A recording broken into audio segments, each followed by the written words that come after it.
तो dear students, चलिए अब हम अपनी नेक्स्ट प्रॉब्लम को सोल्व करते हैं। ये हमारे पास एक्सरसाइज 9.4 की क्वेश्चन नंबर 2 है। तो मुझे इस डिफरेंशियल इक्वेशंस का सोल्यूशन फाइंड आउट करना है। इस डिफरेंशियल इक्वेशंस का जो कंप्लीट सोल्यूशन आएगा या जनरल सोल्यूशन जो आएगा वो मेरे पास होगा complementary function plus particular integral.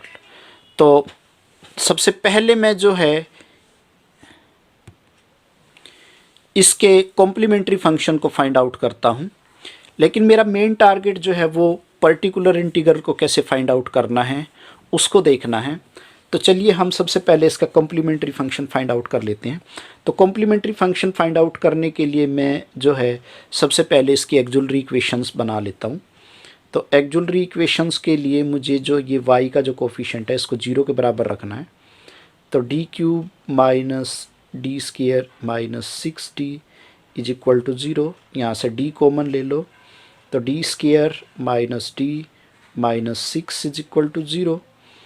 तो यहाँ से आपके पास एक तो आ गया d इज इक्वल टू 0, दूसरा D square minus D minus 6 is equal to 0। और जब मैं इसको फैक्टराइज करूँगा तो ये मेरे पास आ जाएगा d minus 3 into D plus 2 is equal to 0। तो यहाँ से मेरे पास ओवरऑल d की वैल्यूज़ आ गई 0, माइनस के 2 और 3। अब ये मेरे पास केस आ गया कि जो d की सारी वैल्यूज़ हैं वो रियल हैं और डिस्टिंक्ट हैं। तो इस केस में हमारे पास जो है कॉम्प्लीमेंट्री फंक्शन जो है कुछ इस तरह से लिखा जाएगा, c1 e की power 0x plus c2 e की पावर माइनस के 2x प्लस c3 e की पावर 3x। तो ये मेरा जो है वो कॉम्प्लीमेंट्री फंक्शन बन के आ गया। अब मैं इसका पर्टिकुलर इंटीग्रल जो है वो फाइंड आउट करता हूँ। तो पर्टिकुलर इंटीग्रल फाइंड आउट करने के लिए ये मेरे पास बन गया एक्स स्क्वायर ओवर ये जो इसके नीचे आ जाएगा D cube minus D square minus 6d। यहाँ पर जो मेरा फंक्शन है ये x, ये ना तो एक्सपोनेंशियल फंक्शन है ना साइन वाला फंक्शन है। तो इस तरह की सिचुएशंस को डील करने के लिए हम जब हमारे पास ये जो फंक्शन है x की पावर में आ जाए तो इसको डील करने के लिए हम जो है वो बाइनोमियल एक्सपेंशन का सहारा लेंगे।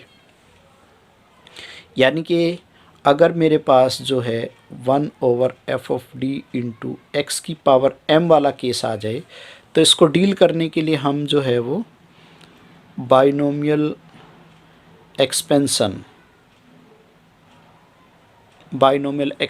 का जो है हम यूज़ करते हैं।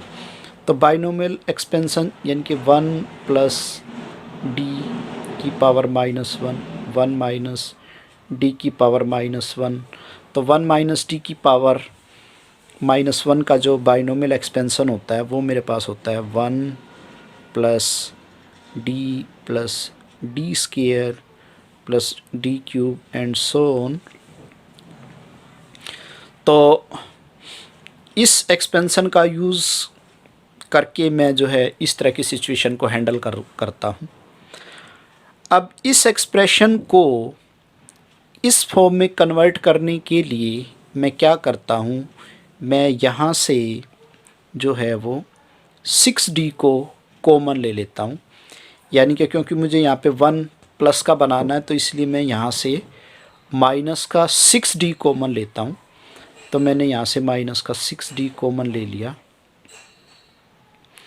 तो मेरे पास क्या बचा, मेरे पास यहाँ से बचेगा, तो मेरे पास यहाँ से बचेगा डी स्क्वायर बाई 6 वो भी माइनस का, और ये प्लस डी बाई 6 और ये प्लस का 1। यहाँ पे आ गया एक्स स्क्वायर। अब आप इसको कुछ इस तरह से लिख सकते हैं, x square over minus 6d means 1 plus D minus D square by 6। इस पूरी की पूरी टर्म्स को आपको जो है वो एक ब्रैकेट में रखना है, सिंगल टर्म। तो अब ये मेरे पास जो है कुछ इस टाइप का बन गया, 1 + d टाइप का। तो मैं इसको थोड़ा सा और एडजस्ट करके लिखता हूँ, इसको ऊपर लेके जाओ तो इसको मैं लिख सकता हूँ 1 + d - d² / 6 की पावर -1। ओके, इसको तो एक ब्रैकेट में रखना है, इंटू x² और 1/1 - 6d, ये अपना एज इट इज़ है। तो अब ये जो है ये मेरे पास 1 + d की पावर -1 का एक्सप्रेशन बन गया, और 1 + d की पावर -1 की जो बाइनोमियल एक्सपेंशन है वो आपके पास होती है 1 - d + d² - d³ एंड सोन। देखो, माइनस वाले में 1 - d वाले में तो सारे के सारे प्लस के होते हैं साइन, लेकिन 1 + d में आपके पास अल्टरनेटिंग साइन होती हैं, यानी कि ओड पावर के साथ तो -1 आएगा और इवन पावर के साथ +1 आएगा। तो अब मैं इसकी जो है वो बाइनोमियल एक्सपेंशन खोल देता हूँ। तो 1 - 6d, इसकी जो बाइनोमियल एक्सपेंशन है 1 - फर्स्ट टर्म यानी कि d - d² / 6, और उसके बाद प्लस d - d² / 6 की पावर 2 एंड सो ऑन। मुझे आगे की टर्म को जो है वो लिखने की ज़रूरत नहीं है, क्योंकि मेरे पास सिर्फ यहाँ पे x की पावर 2 ही है। तो जहाँ तक मेरे पास d² आ जाएगा मैं वहीं तक अपना इसको रख लूँगा। अब यहाँ से 1/1 - 6d, अब देखो ये जो x² है इसके साथ भी मल्टीप्लाई होगा, इसके साथ भी मल्टीप्लाई होगा और इसके साथ भी मल्टीप्लाई होगा, बट हम उसको मल्टीप्लाई करने से पहले इसको थोड़ा एडजस्ट कर लेते हैं। 1 ये माइनस की वजह से या माइनस का d/6 प्लस के d²/6। यहाँ से इसका स्क्वायर जब मैं एक्सपेंड करूँगा तो ये मेरे पास आएगा d² plus d⁴ minus 2d⁴ यानी कि a² plus b² minus 2ab और नीचे 36, और ये आपके पास x²। अब देखो d⁴ और 2d⁴ इनका मुझे कोई रिक्वायरमेंट नहीं है तो मैं इनको स्किप कर दूंगा। तो यहाँ से 1/1 - 6d 1 - d/6 प्लस d²/6, और यहाँ से मैं रख लूँगा d²/36। इन दोनों टर्म को मैं निगलेक्ट कर दूंगा क्योंकि इनका मुझे कोई यूज़ नहीं करना। ये दिस इज़ x²। तो अब देखो, अब ये x² जो है वो इसके साथ लेके जाओ 1/1 - 6d, तो यहाँ पे 1 के साथ मल्टीप्लाई हो गया तो x²। यहाँ पे मेरे पास आएगा dx², तो dx² का मतलब है x² का एक बार डेरिवेटिव, जो कि मेरे पास बन जाएगा 2x। तो यहाँ से तो माइनस के 2x/6 आ गया। d² का मतलब है d² x² का मतलब है x² का 2 बार डेरिवेटिव, यानी कि जब मैं इसका एक बार और डेरिवेटिव करूँगा तो वो आ जाएगा 2। तो this is 2/6 and this is 2/36। तो अब ये मेरे पास आ गया, दिस इज़ 1 - 6d, तो x², यहाँ से मेरे पास आ गया x/6, और ये एडजस्ट करने के बाद ये मेरे पास आ गया 1/3, और ये आपके पास आ गया 1/18। अब यहाँ पे ये जो 1/d है, इस 1/d का मतलब होता है अंदर वाले एक्सप्रेशन का इंटीग्रेशन करना। तो 1/1 - 6 अंदर वाले, इस 1/d का मतलब है अंदर वाले एक्सप्रेशन का हम इंटीग्रेशन कर देंगे। तो पहली टर्म का इंटीग्रेशन है x⁻³ यहाँ से माइनस x², ओके जब ये कट रहा था तो ये आपके पास था 2/3, 2 से कैंसिल आउट होके x²/2 यानी कि ये 6 हो गया। इसको एडजस्ट कर लो, इस टर्म को देख लो ये कितना आ रहा है,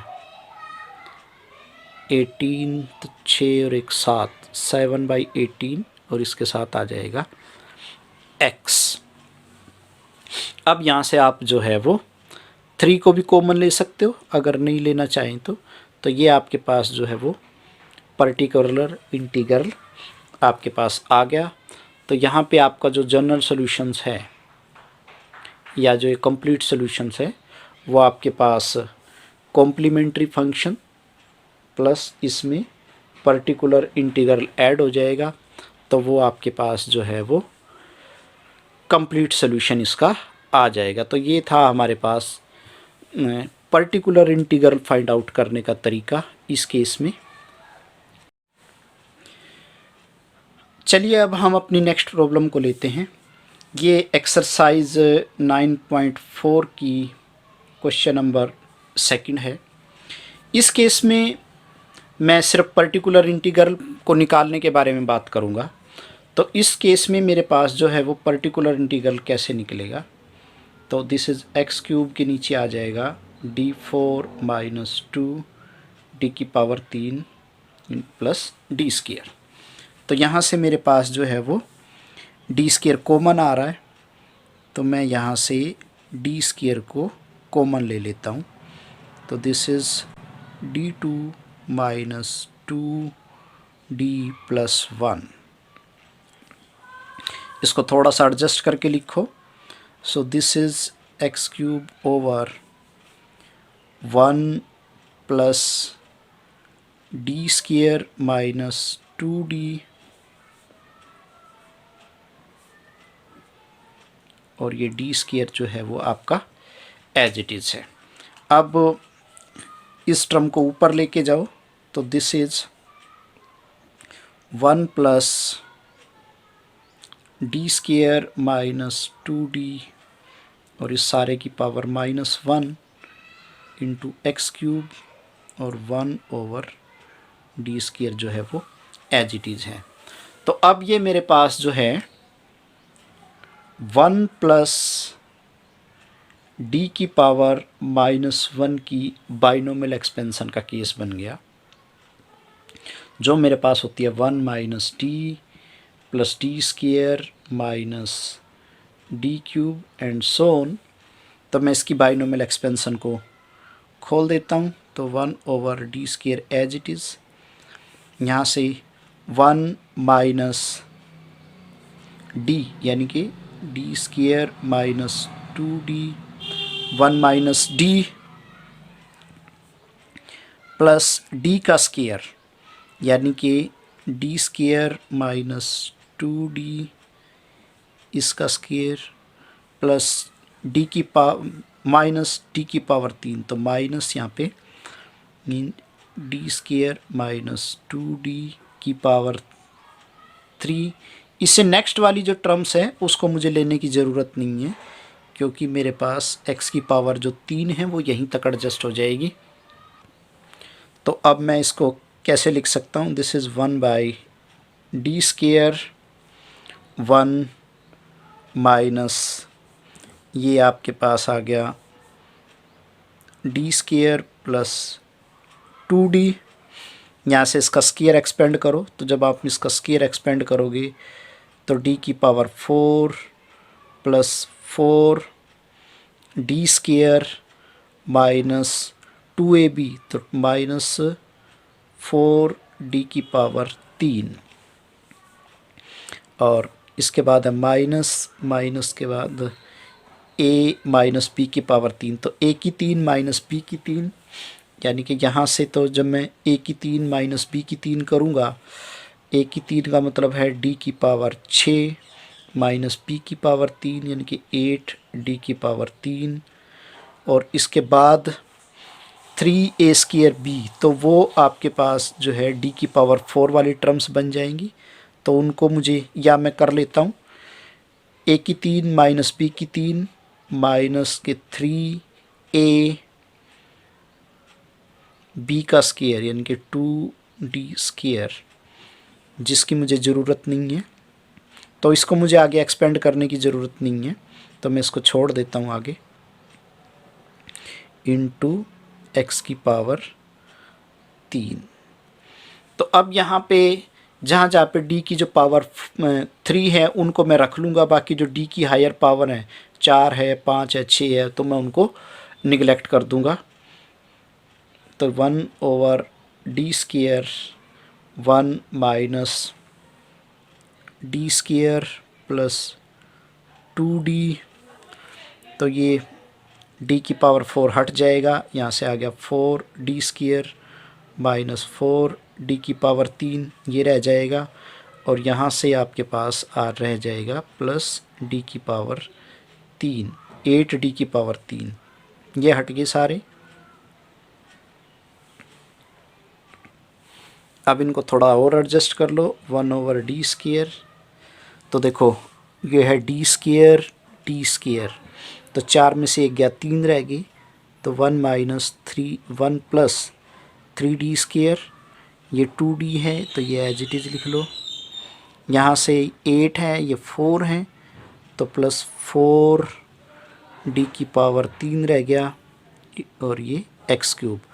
अब जो है 1 ओवर डी स्क्वायर, तो ये एक्स क्यूब इसके साथ आ गया 1 के साथ, प्लस 3d स्क्वायर एक्स की पावर 3 प्लस 2d एक्स की पावर 3 प्लस 4d की पावर 3 एक्स की पावर 3। अब देखो यहाँ पे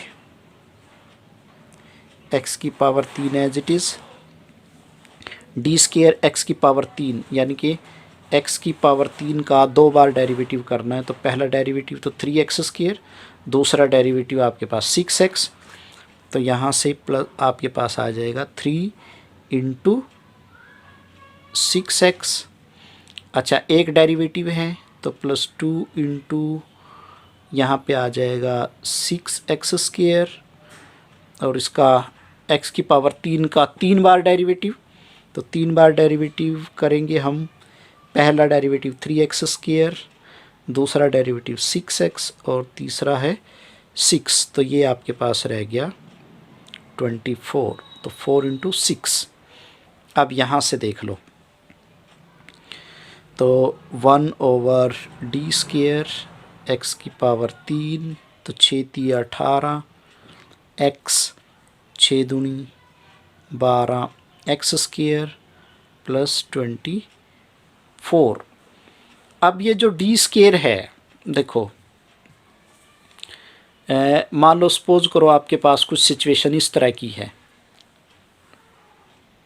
1 over D square into x, या मान लो सपोज करो आपके पास है ये x, तो इसको मैं क्या कर सकता हूँ, इसको मैं ऐसे लिख सकता हूँ डी इंटू एक्स, यानी कि 1 over d as it is, और 1 यानी x बाई डी। तो मैंने आपको बता रखा है कि 1 बाई डी का मतलब होता है इंटीग्रेशन, तो इसका मतलब है इस बाहर वाले 1 बाई डी को जब मैं हैंडल करूँगा तो इसका इंटीग्रेशन आ जाएगा x बाई डी, और जब ये अंदर वाला 1 बाई डी है तो इसका मतलब है फिर इसका इंटीग्रेशन, तो ये डबल इंटीग्रेशन हो जाएगा x का। तो इसका मतलब है मुझे इस टर्म का जो है वो 2 बार इंटीग्रेशन करना है। तो अगर आपके पास 1 बाई डी स्क्वायर आ जाए तो ये इस टर्म का अंदर वाली जो टर्म का है वो 2 बार इंटीग्रेशन करना होता है। तो मैं पहली बार जब मैं इसका इंटीग्रेशन करूँगा तो वो मेरे पास आएगा x की 4/4 plus 18 x square by 2 plus 12x³ plus 24x। अब जब मैं इसका फिर फर्दर इंटीग्रेशन करूँगा, यानी कि आप इसको 1d हैंडल कर दिया तो आप इसको वहाँ पे 1d ऐसे लिख दीजिए। इसका फिर फर्दर इंटीग्रेशन आप करोगे तो x⁵20, ये आपके पास है 9, तो प्लस 9x³ प्लस ये आपके पास है 4x⁴/4 प्लस 24x²/2। तो इसको एडजस्ट करके देख लो ये कितना आ गया आपके पास, x⁵5/20 plus 3x³ plus x⁴ plus 12x²। तो ये आपका पर्टिकुलर इंटीग्रल आ गया है। तो इसमें देखो इस टर्म में थोड़ा सा मिस्टेक है, तो ये आपके पास जब आप इसका एक बार डेरिवेटिव करोगे तो ये यहाँ पे 3 आना था, तो ये 3 आना था, तो ये यहाँ पे आपके पास आएगा 6, यानी कि x² x⁴ के नीचे यहाँ पे 2 आएगा। तो ये आपके पास था पर्टिकुलर इंटीग्रल इस क्वेश्चन का